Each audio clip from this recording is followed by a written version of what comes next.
whiskey and horses. Seems like an odd combination, right? But we know they're kind of tied together. But where and why? Let's talk about it today on Your Daily Dram. Now, there are many historical markers, actions, theories, all sorts of things as to why or where and when this whole marriage of whiskey, bourbon specifically, and horses kind of came together. One is that when we migrated and we landed in what we would today call Kentucky, and specifically kind of that Louisville area, distillers were making their whiskey, putting it on boats and shipping it downriver to New Orleans. Well, the problem is they couldn't come back up the river because at that time the Mississippi flowed one direction. It was a long, arduous passage. So what they would do is they would then get on horses to come back to Louisville.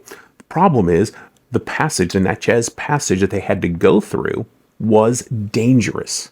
So it became a race because they needed to go fast. So they got these horses and they would race and go incredibly fast through that for safety and to get back to the distillery. So that's one of the ties of horses with the whiskey.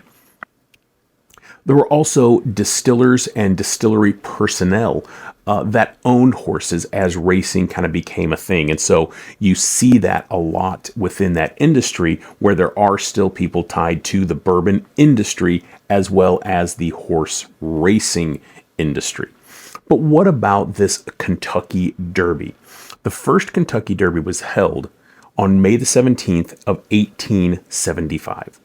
It was founded by Meriwether Lewis, the grandson of the Lewis and Clark Expedition Lewis. He'd gone to Europe, seen this, came back, and started to do this. At that inaugural Kentucky Derby at Churchill Downs, there were 10,000 people in attendance.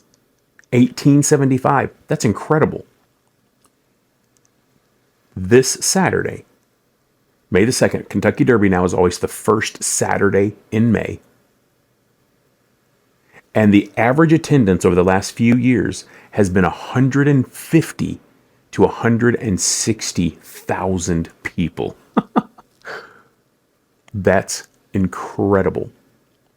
It is a hoopla event. People dress up in their finest spring kind of outfits. You'll see suits and ties. You'll see floral kind of outfits, the fancy hats, both men and women. You're going to see all sorts of all that. It's just high class, right?